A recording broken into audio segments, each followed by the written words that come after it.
Bismillahirrahmanirrahim. Assalamualaikum warahmatullahi wabarakatuh. Alhamdulillahi rabbil alamin. Wabihi nasta'in ala umuri dunya waddin.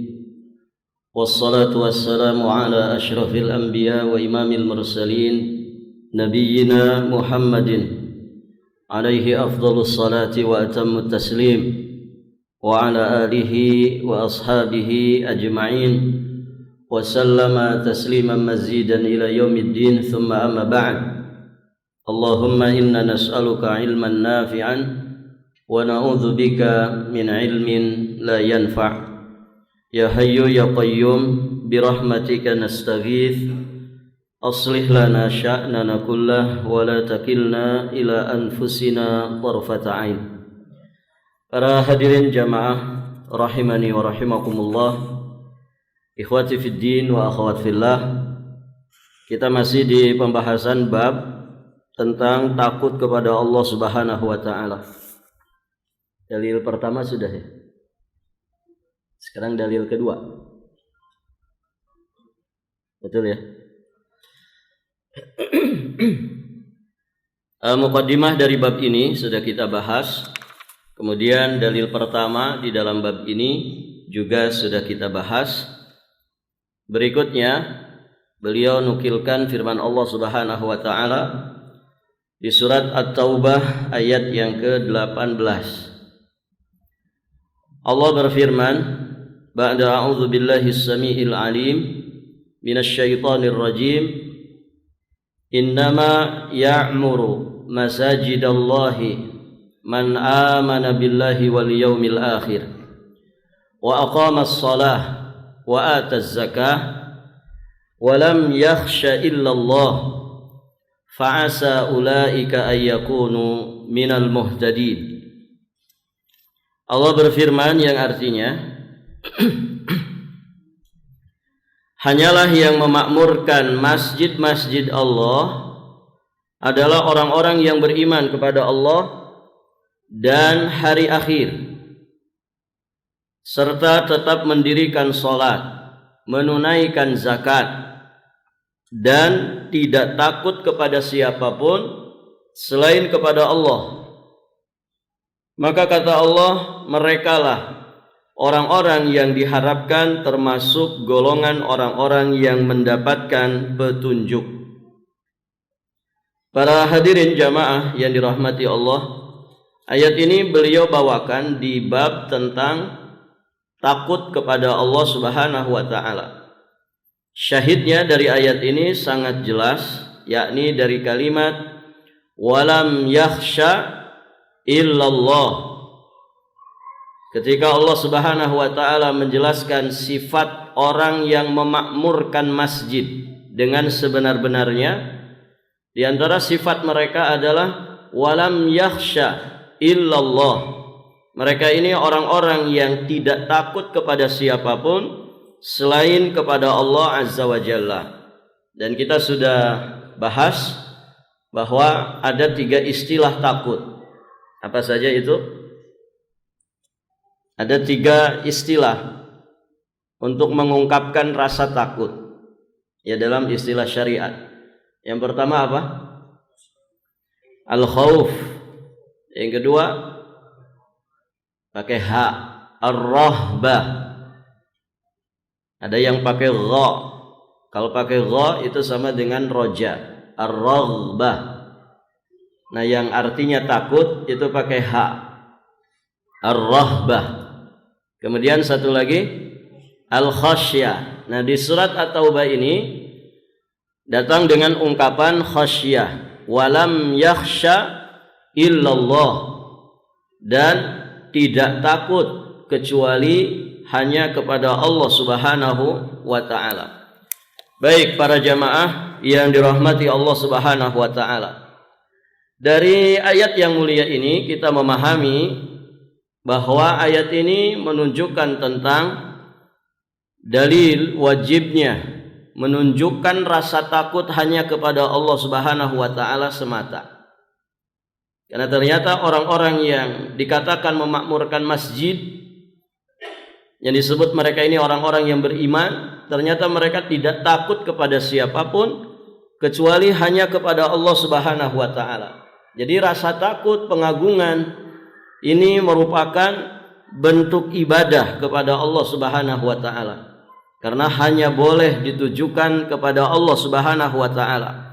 Sehingga siapa yang memalingkannya, siapa yang mempersembahkannya kepada selain Allah Subhanahu wa taala, berarti dia telah menyekutukan Allah dalam ibadah takut. Kemudian para jamaah yang dirahmati Allah, kita akan bahas faidah-faidah yang lainnya dari ayat yang mulia ini, dan semua sangat erat kaitannya dengan tauhid, ya, penghambaan dan pengesaan kepada Allah Subhanahu wa taala. Di sini di dalam ayat yang mulia ini Allah Subhanahu wa taala menjelaskan tentang orang-orang yang memakmurkan masjid. Dan kita sama-sama tahu masjid itu merupakan tempat yang dikhususkan untuk beribadah oleh kaum muslimin. Disitulah sumber dan pusat peradaban bagi kaum muslimin. Para jamaah yang dirahmati Allah, kalau ditinjau dari sisi tempat untuk mengerjakan sholat, maka semua permukaan bumi ini adalah masjid. Semua permukaan bumi ini adalah masjid, karena semuanya boleh untuk digunakan sebagai tempat sholat. Allah telah menjadikan bumi ini suci, ya, bagi orang-orang beriman, sehingga bisa digunakan untuk sholat. Hanya di beberapa tempat saja, ya, yang menjadi pengecualian kita tidak bisa untuk mengerjakan sholat di situ. Di mana kita nggak boleh sholat? Di tempat najis, di tempat yang najis, ya, seperti tempat pembuangan sampah, kemudian di toilet, di kamar mandi, tempat orang buang hajat, buang kotoran, buang air kecil atau buang air besar. Kemudian di mana lagi? Permukaan bumi yang kita nggak boleh sholat di situ. Di mana? Kandang unta. Di kandang unta. Tempat unta menderum. Kandang unta. Di sini nggak ada kandang unta, ya. Tapi para jamaah itu tidak boleh dipakai untuk sholat. Apalagi kuburan. Kuburan bukan tempat sholat, kuburan. Nah, hanya itu saja yang dikecualikan. Adapun seluruh permukaan bumi ini, maka boleh digunakan untuk tempat sholat. Namun dari sisi tempat yang dikhususkan, yang secara rutin dan terus-menerus digunakan oleh kaum muslimin untuk mengerjakan ibadah sholat 5 waktu secara khusus, atau sholatul jum'ah, atau sholat idain, ya, ketika di lapangan beruzur, maka masjid yang dimaksud adalah seperti tempat yang saat ini kita berada di dalamnya.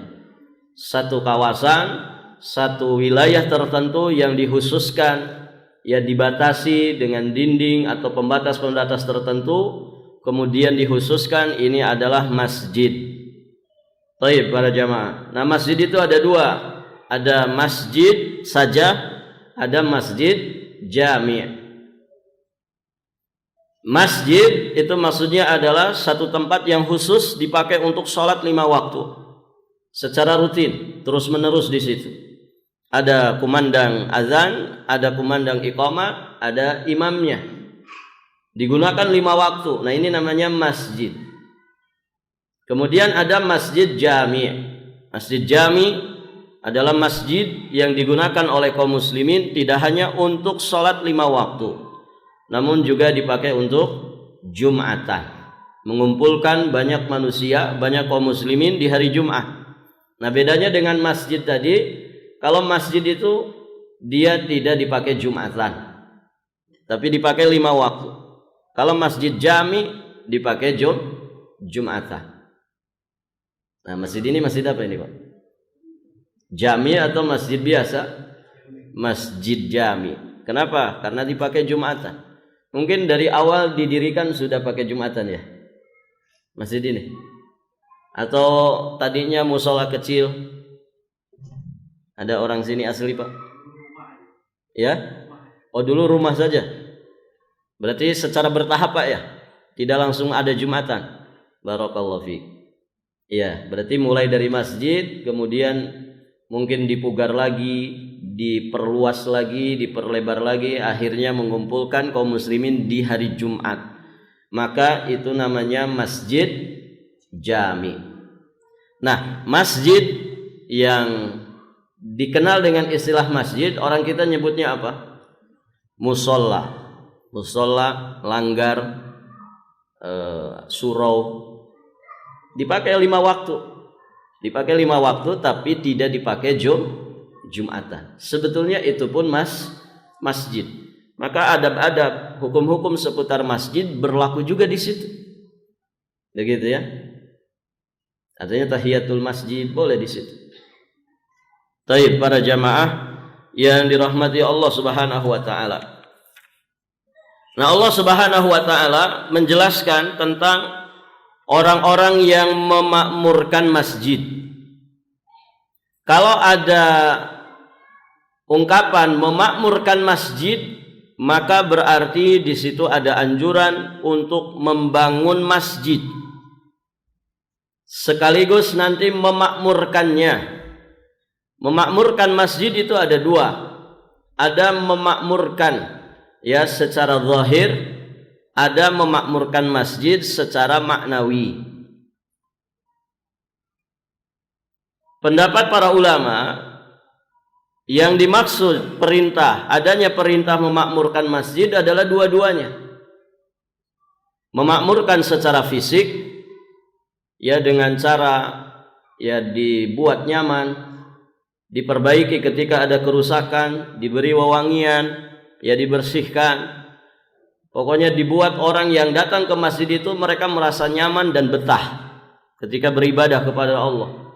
Termasuk disiapkan imam yang bacaannya baik dan benar, ya disiapkan khatibnya.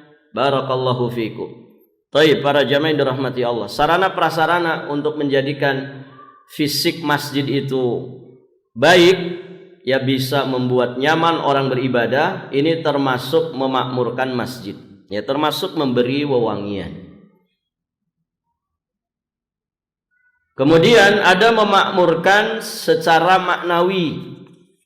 Nah, dari 2 jenis memakmurkan ini tentu yang paling utama, yang paling harus diseriusi adalah memakmurkan masjid secara maknawiyah. Bagaimana caranya? Dimakmurkan dengan berbagai macam jenis peribadatan. Ya, terutama adalah sholat 5 waktu berjamaah. Kemudian sholatul jum'ah. Ini memakmurkan masjid. Jadi memenuhinya dengan ibadah hanya kepada Allah Subhanahu wa taala semata. Kemudian termasuk memakmurkan masjid ya secara maknawi adalah menghilangkan atau mensucikan dari masjid itu segala ucapan dan perbuatan yang mengandung dosa dan maksiat yang tidak layak ya untuk dilakukan di dalam masjid. Ya tidak boleh berdebat di dalam masjid. Ya berdebat kusir, tidak boleh bertengkar di dalam masjid, berkelahi, bermaksiat di dalam masjid. Ada orang maksiat di dalam masjid, Pak? Ada, banyak ya. Barakallahu fikum. Para jamaah, ada yang pernah cerita ya, di dalam lapas itu ada bendahara masjid gitu. Di dalam lapas. Jadi bendahara masjid ditangkap. Kenapa? Menggelapkan uang infak masjid. Jumlahnya ngeri juga ya. Bukan hanya ratusan juta, bahkan miliaran ya. Ketika ngobrol dengan salah seorang yang ada di situ, saya ini yang kena batunya saja begitu. Hasilnya kita korupsi berjamaah gitu. Berarti kan ini dilakukan di masjid. Ini maksiat, mencuri uang manusia, uang umat.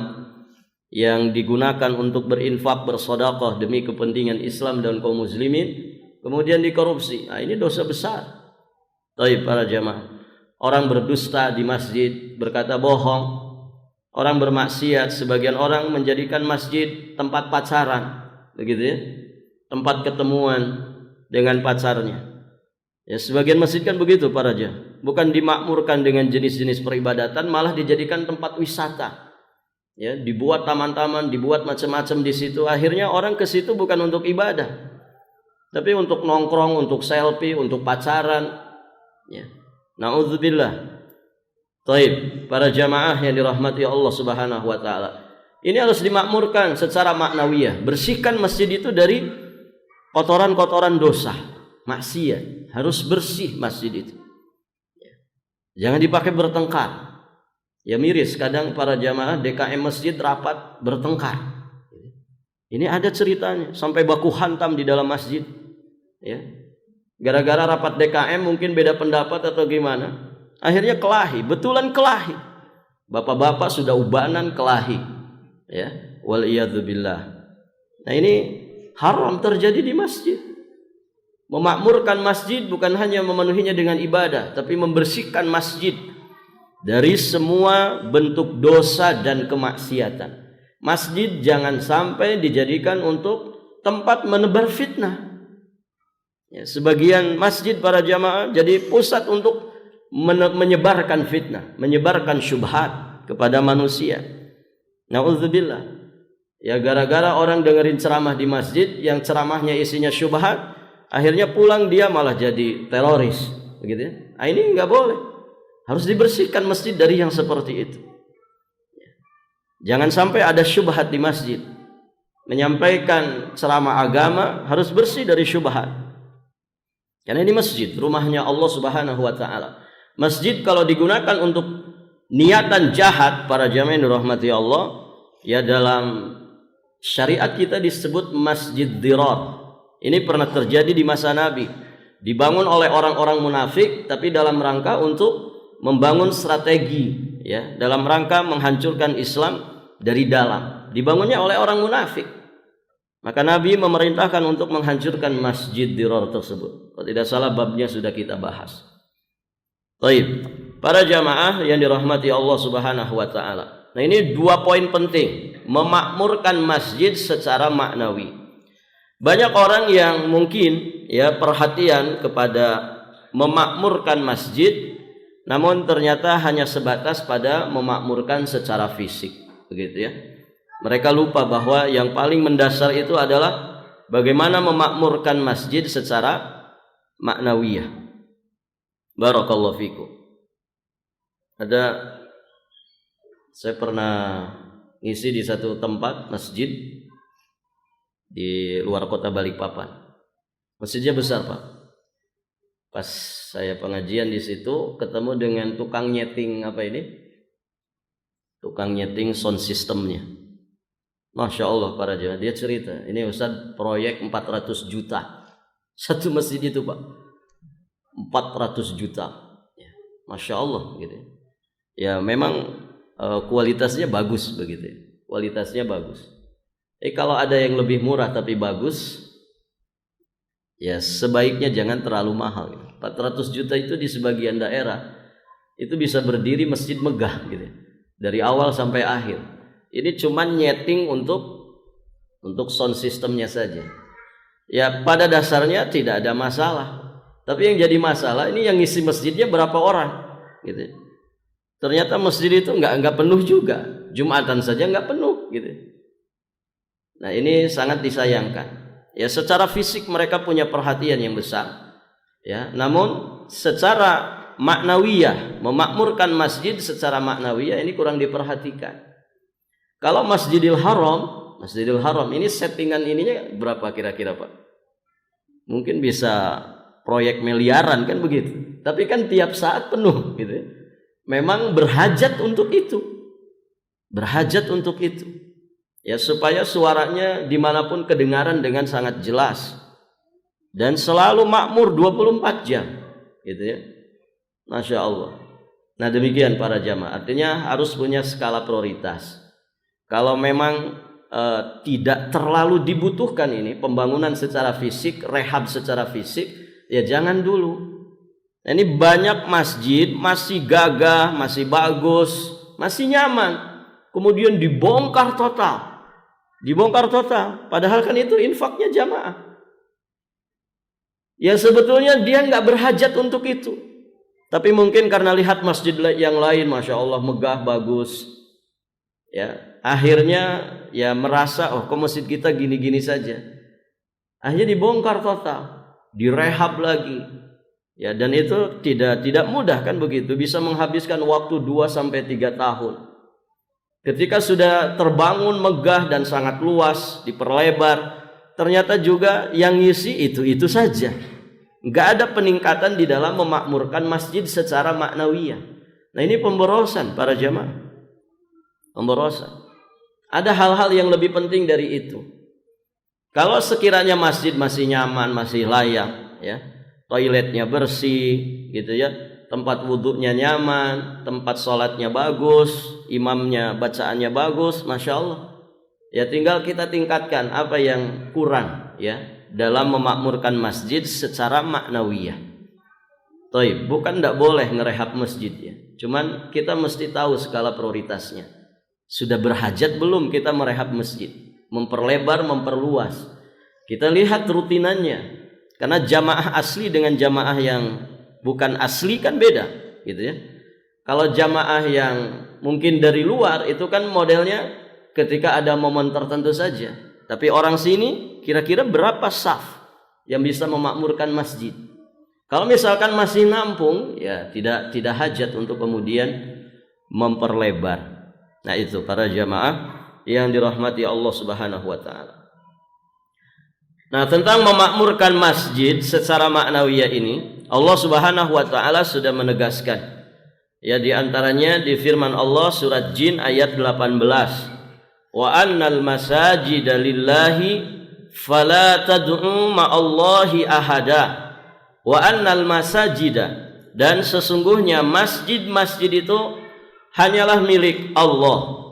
Fala tad'u ma'allahi ahada. Maka janganlah kalian beribadah kepada seorang pun di samping beribadah kepada Allah Subhanahu wa taala di dalamnya. Di potongan ayat pertama Allah menegaskan masjid ini milik Allah. Artinya harus dimakmurkan dengan peribadatan hanya kepada Allah semata. Kemudian di potongan yang kedua Allah menegaskan jangan sampai ada kesyirikan di dalam masjid. Fala tad'u ma'allahi fala tad'u ma'allahi ahada. Ya janganlah engkau menyembah atau beribadah, menyeru, berdoa kepada seorang pun di samping berdoa kepada Allah Subhanahu wa taala. Jadi harus dipenuhi dengan peribadatan kepada Allah dan harus dibersihkan dari semua dosa, apalagi dosa kesyirikan. Di ayat yang lain di surat An-Nur ayat 36 Allah Subhanahu wa taala juga berfirman fi buyutin adzinallahu an turfa'a wa yudhkara fiha ismuhu yusabbihu lahu fiha bil ghuduwi wal asal. Kata Allah Subhanahu wa taala di rumah-rumah Allah, maksudnya di masjid-masjid Allah yang Allah Subhanahu wa taala perintahkan di dalamnya untuk ditinggikan kalimatnya, untuk disebut namanya, yusabbihu lahu fiha, ya bertasbih kepadanya di dalam masjid itu orang-orang beriman di waktu pagi dan juga di waktu petang hari. Jadi masjid itu harus digunakan untuk meninggikan kalimat Allah Subhanahu wa taala. Kemudian masjid juga harus digunakan untuk berzikir, untuk bertasbih kepada Allah Subhanahu wa taala di pagi dan juga di sore hari. Ada salat subuh, ada salat asar, yang setelah itu diiringi dengan zikir pagi, kemudian diiringi dengan zikir petang. Nah, ini semua menjelaskan kepada kita tentang memakmurkan masjid secara maknawiyah. Dan ini yang harus diseriusi. terutama bagi mereka yang diamanahi ya untuk mengurusi masjid. Di kita ada DMI, Dewan Masjid Indonesia, ada DKM, Dewan Kemakmuran Masjid. Baik, para jamaah yang dirahmati Allah.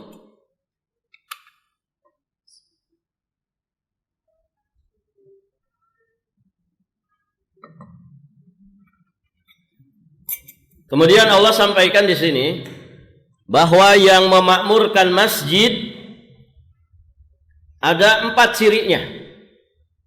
Yang pertama, man amana billahi wal yaumil akhir. Hanyalah orang yang memakmurkan masjid-masjid Allah adalah orang-orang yang beriman kepada Allah dan hari akhir. Ini karakter pertama dari orang-orang yang memakmurkan masjid. Mereka beriman kepada Allah dan mereka beriman kepada hari akhir. Berarti orang musyrik tidak layak untuk memakmurkan masjid. Makanya di ayat sebelumnya, At-Taubah ayat 17, Allah Subhanahu wa taala berfirman, "Makana lil musyrikina ay ya'muru masajidallah." Makana lil musyrikin, tidak patut bagi orang-orang musyrik untuk memakmurkan masjid-masjid Allah. Tidak boleh masjid dimakmurkan dengan kesyirikan. Maka orang-orang musyrik tidak layak untuk memakmurkan masjid. Nauzubillah para jemaah. Di sebagian masjid, Pak, orang dikubur di tengah masjid. Ya, jadi masjid itu bukan makmur dengan ibadah, tapi makmur dengan kesyirikan.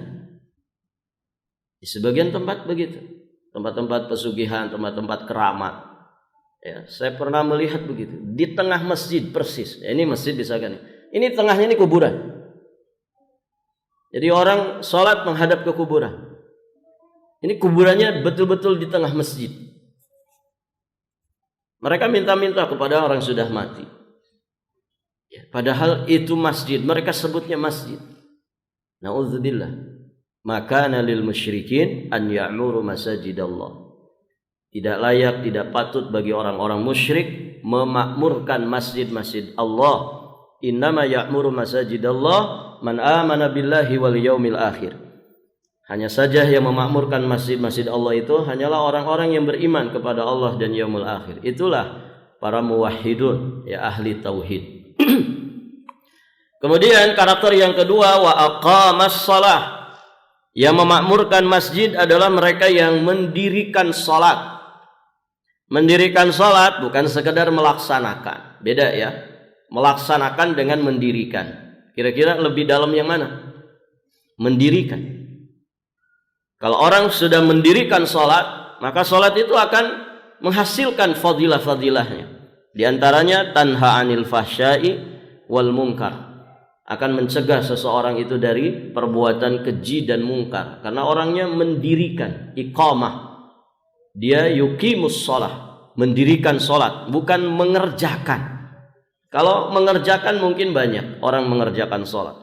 Tapi yang mendirikan salat, para jamaah yang dirahmati Allah, inilah orang-orang yang khusus, orang-orang yang telah melaksanakan, menunaikan kewajiban salat sebagaimana mestinya, yakni dia mendirikan ibadah salat itu. Nah, ini sifat yang kedua. Sifat yang ketiga, wa ataz zakah. Mereka ini juga menunaikan zakat. Menunjukkan bahwa salat kemudian zakat merupakan kewajiban. Nah, kemudian sifat mereka yang keempat, dan ini yang sesuai dengan poin bab pembahasan kita, walam yakhsha illallah. Mereka tidaklah takut kepada siapapun selain kepada Allah Azza wa Jalla. Kalau orang-orang ini memiliki sifat-sifat tersebut, ya, dan dengan itu dia menjadi orang-orang yang memakmurkan masjid, maka mereka berhak untuk digolongkan kepada orang-orang yang mendapatkan hidayah, orang-orang yang mendapatkan petunjuk. Maka para jamaah, wasilah di antara wasilah terbesar untuk orang itu mendapatkan hidayah adalah datang ke masjid. Ya. Jadi kalau orang bertanya, saya di mana saya bisa pengen dapat hidayah dari Allah? Maka tunjukkan masjid di rumahnya Allah. Datang ke rumah Allah rutin 5 waktu. Kemudian ikuti orang-orang yang memakmurkan masjid. Memakmurkan masjid salah satu di antaranya adalah dengan mengisi yang masjid tersebut dengan kegiatan ilmiah, dengan kegiatan thalabul ilmi, ya, belajar ilmu agama, mempelajari Al-Quran. Nah, ini harus dimakmurkan masjid. Ini kalau bisa kajian itu setiap hari para jamaah, setiap hari ada pengajian di masjid. Lihat di Masjid Nabawi, di Masjidil Haram, pengajian setiap hari. Selalu ada halaqah. Selalu ada halaqah, terutama halaqah Quran. Halaqah Quran. Jadi orang itu kalau datang ke masjid, dia bisa mendapatkan sarana-sarana hidayah. Mau belajar Al-Quran dapat, mau bermajelis taklim dapat, begitu ya. Tinggal dia memilih mana yang sesuai dengan kondisi dirinya. Begitu ya. Saya ingin belajar Al-Quran, maka ikut halaqah Quran. Saya ingin belajar tentang agama, ikut ya majelis taklim. Nah, begitu para jamaah yang dirahmati Allah Subhanahu wa taala. Inilah sumber hidayah. Ya, Masya Allah, terkadang para jamaah orang itu hanya mendengarkan azan itu bisa tersentuh hati. Dan saya pernah ketemu orang yang seperti itu. Jadi awal dapat hidayah taufiknya itu dari dengar azan. Jadi suatu ketika orang ini safar ke satu daerah, tiba-tiba mendengarkan suara azan dari sebuah masjid, dari satu masjid. Langsung masuk ke hatinya, tiba-tiba pengen sholat. Sampai teman-teman satu rombongannya itu kaget. Tumbenan kamu mau sholat, katanya gitu. Jadi awal mulanya dari dengar azan. Awal mulanya dari dengar azan. Artinya ini baru azannya, belum sampai sholatnya. Bagaimana kemudian dia mengerjakan sholat, mendengarkan bacaan imam yang menyentuh hati, ya, menggetarkan hati. Coba Masya Allah para jamaah, terutama ya kalau kita ada di tempat yang paling istimewa, Masjidil Haram misalkan, atau Masjid Nabawi, sering kita dapati orang ya senggukan, nangis, bercucuran air mata, begitu. Ketika dia mendengarkan bacaan imam, baru bacaan ayat pertama Fatihah saja sudah tidak tahan rasanya, tidak terbendung air matanya. Barakallahu fikum. Ternyata sebagian mereka ketika ditanya, kenapa bisa nangis? Apa paham yang dibaca oleh imam? Enggak paham. Surat apa, ayat berapa, di halaman berapa, di sebelah mana, ya. Enggak hafal para jamaah. Tapi dengan haibah, ya, dengan kemukjizatan Al-Quran, ketika dibacakan oleh orang-orang yang mukhlis, orang-orang yang ikhlas, dengan bacaan yang syahdu, itu bisa menggetarkan hati orang. Haibah tempatnya juga demikian. Ini di depan Ka'bah. Tentu berbeda dengan kita sholat di masjid biasa, kan begitu. Barakallahu fikum para jamaah. Ya Masya Allah, masjid ini sumber hidayah. Maka kalau orang jauh dari masjid, mohon maaf, ketika orang semakin jauh dari masjid, semakin jauh dia dari hidayah. Semakin jauh dia dari hidayah. Orang yang dekat masjid saja belum tentu dapat hidayah, kan begitu. Apalagi kalau jauh dari masjid. Ya, orang meninggalkan masjid. Ya, dulu rutin jamaah 5 waktu. Kemudian mulai ditinggalkan 1 waktu. Subuh misalkan lewat. Thayyib. Nanti berikutnya peningkatan dalam makna negatif, gitu ya. Isaknya mulai tidak ke masjid. Tadinya 1 jadi 2, meningkat atau nurun Pak? Penurunan, kan begitu. Akhirnya maghribnya los juga. Zuhur asar akhirnya bablas juga. Sudah akhirnya enggak ke masjid lagi. Kalau sudah tidak ke masjid lagi para jamaah, maka kita bisa akan melihat orang tersebut pasti mengalami perubahan. Perubahan ke arah yang tidak baik. Begitu. Maka jangan tinggalkan masjid. Ingat hadis Nabi yang 7 golongan akan dinaungi oleh Allah itu. Salah satunya apa, Pak? Wa rajulun qalbuhu mu'allaqun bil masajid. Seseorang yang hatinya selalu terpaut, terikat dengan masjid. Jadi tidak ada tempat yang paling dia rindukan di dunia ini kecuali masjid. Lihat Nabi kalau pulang safar kemana dulu? Kemana dulu, Pak? Masjid. Ini sunnah yang sering ditinggalkan. Kita kalau pulang safar itu sunnahnya kemana dulu? Ke masjid. Rata-rata kita kan tidak tahan, pengennya langsung ke rumah gitu ya. Karena istri sudah siap-siap gitu. Ke masjid dulu. Nabi itu begitu. Sebelum datang ke rumah, ke masjid dulu. Ke masjid. Bagaimana masjid selalu dirindukan. Hati seorang mukmin itu terpaut dengan masjid. Saya punya teman kalau sedang masalah di rumah tangganya, dia larinya ke masjid, Pak.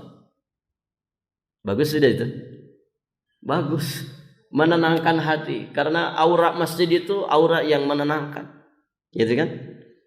Dia datang ke masjid. Alhamdulillah datangnya ke masjid. Banyak orang sedang masalah di rumah tangga, datangnya kemana? Kemana, Pak? Kilo 17 gitu. Ke diskotik, ke tempat-tempat hiburan ya. Na'udzubillah. Dia datangnya ke masjid. Nah ini bagus. Karena di masjid dia akan tenang. Mau rebahankah dia, mau ngelamun di masjid, jelas lebih baik ketimbang ya, dia kemudian datang ke tempat-tempat hiburan yang gak karu-karuan. Itu masjid ini. Maka jangan tinggalkan masjid dalam hidup kita. Masjid harus menjadi tempat paling favorit dalam hidup kita, melebihi rumah-rumah antum yang mungkin megah, mewah ya, lengkap dengan fasilitas. Masjid tetap harus nomor 1.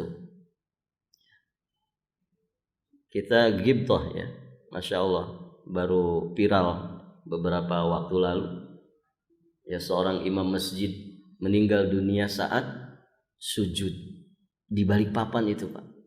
Di Balikpapan, di sekitar kita. Masya Allah. Itu jelas ya, bikin iri kita. Ini kematian yang sangat indah. Kematian yang sangat indah. Kita, Pak, belum tentu matinya modelnya begitu. Ya, jangan-jangan kita mati di diskotik. Jangan-jangan mati kita saat kita ada di titik terendah futurnya kita. Jangan-jangan kita mati sedang whatsappan dengan rekan kerja kita wanita, gitu ya. Tidak ada jaminan, tidak ada jaminan. Allah bisa karena biasa, dan manusia akan diwafatkan sekadar dengan kebiasaannya. Ya. Maka ya punya hobi silahkan punya hobi, tapi jangan berlebih-lebihan sampai mengalahkan segala sesuatu. Antum punya hobi mancing silahkan, tapi jangan keterlaluan ya, sehingga di jiwa raganya hanya mancing saja. Bagaimana strike begitu ya. Kita khawatir mati sedang mancing. Antum hobi sepedahan silahkan hobi, tapi jangan dimasukkan ke dalam jiwa raga antum ya. Antum hobi futsal silahkan, hobi badminton silahkan, tapi hati-hati, hobi jangan terlalu keterlaluan, jangan berlebih-lebihan sampai ada di jiwa raga kita ya. Pokoknya saya nggak bahagia kalau belum goes. Oh, Masya Allah, kebahagiaannya disimpan di goesnya. Rasa-rasanya ada yang kurang dalam hidup ini kalau seminggu tidak goes ya. Yang hobi ini kemudian mengatakan juga begitu ya. Silakan punya hobi, tapi jangan keterlaluan. Banyak, Pak, ibu-ibu curhat, suaminya lebih mementingkan apa? Hobinya. Ada yang hobi burung gitu ya, bangun tidur langsung ingat burungnya. Orangnya belum mandi, burungnya sudah dimandiin. Masya Allah. Burungnya sakit, oh dia repotnya minta ampun. Istrinya sakit dibiarin gitu. Ini hati-hati ya, karena manusia akan mati sesuai dengan kebiasaannya. Nah itu para jamaah yang dirahmati Allah. Maka istiqomahlah di dalam kebaikan, dan jangan lupa terus meminta kepada Allah ya, supaya kita meninggal dalam kondisi husnul khatimah. Baik, para jamaah yang dirahmati Allah Subhanahu wa taala. Ya, masjid harus menjadi tempat favorit kita. Karena Allah pun ternyata menjadikan masjid itu tempat favorit. Ya, kata Nabi SAW di riwayat Imam Muslim, ahabbul bilad ilallah masajiduha wa abghadul bilad ilallah aswaquha. Tempat yang paling dicintai Allah Subhanahu wa taala adalah masjid-masjidnya. Jadi semua tempat yang ada di atas permukaan bumi ini banyak tempat-tempat yang indah, menarik para jamaah. Tapi ternyata yang paling dicintai Allah adalah masjid-masjidnya. Dan tempat yang paling dibenci oleh Allah di atas permukaan bumi ini adalah aswaquha, pasar-pasarnya.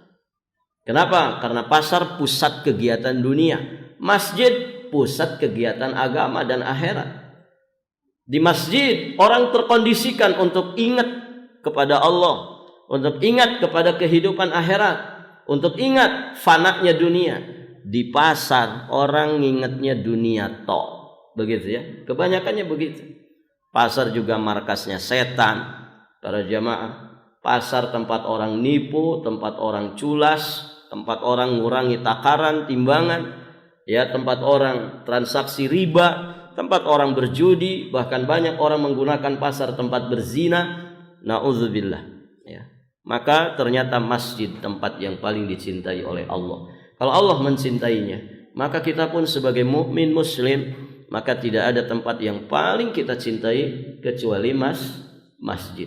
Sesederhana apapun masjid, tetap dia itu adalah tempat yang dicintai oleh Allah Subhanahu wa taala. Baik para jamaah, sampai di sini pelajaran kita. Insyaallah taala nanti kita lanjutkan di dalil yang ketiga, insyaallah di kesempatan berikutnya. Allahu a'lam bissawab. Baik, sampai di sini kita akhiri dan kita tutup dengan doa kafaratul majlis. Subhanakallahumma bihamdik, asyhadu an la ilaha illa anta, astaghfiruka wa atubu ilaik. Hadanallahu wa iyyakum ajma'in, wallahul muwaffiq ila aqwamit thoriq. Al-'afwu minkum. Wassalamu alaikum warahmatullahi wabarakatuh.